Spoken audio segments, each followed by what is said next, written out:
In today's video, I'm going to teach you how to export a Trello board to Excel. Before we start, make sure you're signed into your Trello account and that you have access to the board you want to export. If you're part of a team or workspace, you'll need the right permissions to view and export that board.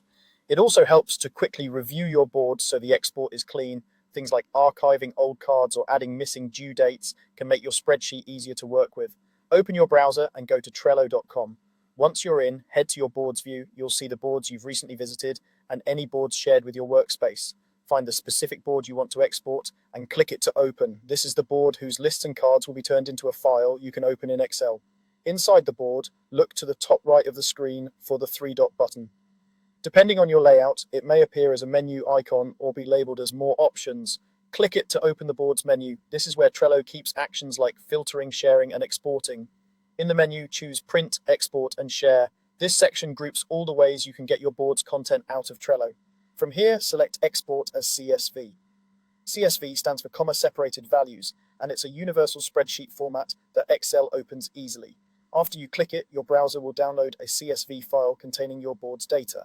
If you don't see the CSV option, it may be due to your account's permissions or plan. Some workspaces restrict exports, so check with your admin or try from a board where you have full access. Once the file is downloaded, open it with Excel.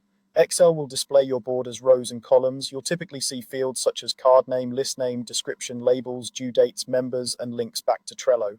If any dates or numbers look off, you can adjust formatting in Excel so they display correctly. You can also sort, filter, and build pivot tables to analyze your workload, deadlines, or progress.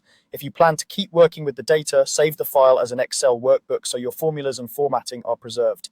And that's it. You went to Trello, opened your board, used the three-dot menu, chose Print, Export, and Share, and downloaded your data using Export as CSV, ready for Excel. If this was helpful, consider repeating the process for other boards you want to analyze or share with your team. Thanks for watching and happy exporting.